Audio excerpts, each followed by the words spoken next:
Hello everyone. Today we are going to start the next 3 points which we have left in the last video. This is point number 4. When debenture are issued at par and are redeemable at premium. जब हम debenture को पार पे issue करेंगे और premium पे redeem करेंगे at amount more than the nominal face value, means जो face value है उससे ज़्यादा अमाउंट पे, तब क्या होगा? When debenture are redeemable at premium, जब डिबेंचर रिडीमेबल होंगे प्रीमियम पे तो जो डिफरेंस है रिडीमेबल वैल्यू और इशू प्राइस के ऊपर वो कंपनी के लिए लॉस होगा, जिसमें डेबिट हम करेंगे loss on issue of debenture. हम क्या डेबिट करेंगे? Loss on issue of debenture account allotment के टाइम पे। ठीक है, तो what will be the entry? First entry होगी bank account debited to debenture application account. अब क्वेश्चन में दिया होगा तो उसके अकॉर्डिंग हम लगाएंगे loss on issue of debenture. तो सेकंड एंट्री है debenture account application account debited with application money, loss on issue of debenture account debited, premium पे जो हम रिडम्पशन कर रहे हैं उससे 2% debenture account to premium on redemption of debenture account with premium repayable on redemption. ठीक है, अब आपको माइंड में कौन कौन से पॉइंट्स रखने हैं? फर्स्ट पॉइंट है loss on issue of debenture is debited at the time of issue of debenture. जब भी हम लोग डिबेंचर्स को रिडीम करेंगे उस टाइम पे loss on issue of debenture account debit होगा। ये जो कंसेप्ट है ये हर तरीके के लॉसेस और एक्सपेंसेस के लिए ज़रूरी है, इसीलिए जो प्रीमियम है वो हम पे करेंगे रिडम्पशन के टाइम पे। Second, loss on issue of debenture is written off from security premium reserve and और from statement of profit and loss.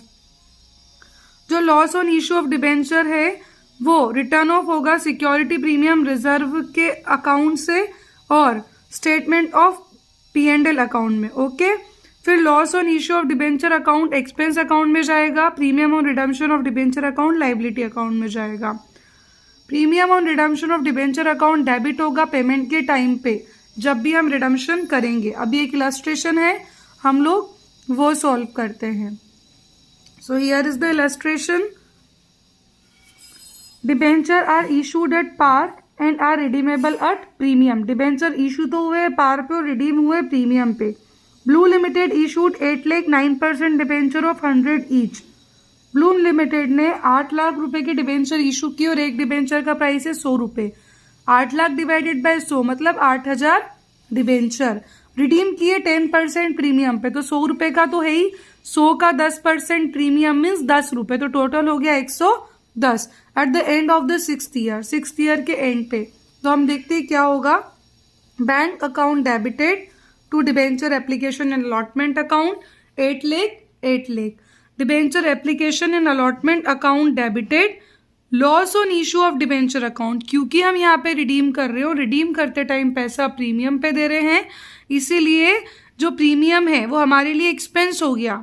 तो यहाँ पे हम क्या कर रहे हैं? Loss on issue of debenture account. तो 10 रुपए से यहाँ एंट्री होगी 8,000 की, 10 × 8 और यहाँ होगी 100 × 8,000। ओके, अब यहाँ पे आएगा टू 9% डिबेंचर अकाउंट 8 लाख और यहाँ आएगा premium on redemption of debenture account 80,000। Okay,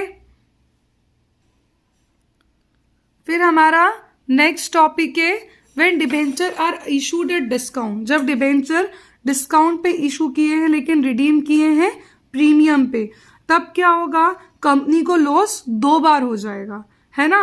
एक तो डिस्काउंट में इशू किए तो discount on issue of debenture होगा, और एक प्रीमियम पे इशू कर रहे हैं, रिडीम कर रहे हैं वापस से, तो एक्स्ट्रा खर्चा हो गया, तो 2 बार लॉस हो गया। तो पहली एंट्री तो जैसे हम करते हैं bank account debited to debenture application account वैसे ही होगी।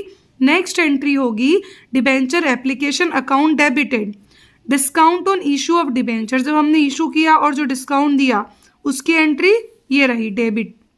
फिर जब डिबेंचर को इशू किया और रिडीम कर रहे हैं प्रीमियम पे, तो प्रीमियम का जो लॉस हो रहा है वो वाली थर्ड ये है, loss on issue of debenture account debited to %% debenture account to premium on redemption of debenture account. Okay, यहाँ पे अमाउंट आएगा सबसे ऊपर एप्लीकेशन मनी का, दूसरा है डिस्काउंट वाला, तीसरा है प्रीमियम वाला, तीसरा है चौथा है नॉमिनल वैल्यू और पांचवा है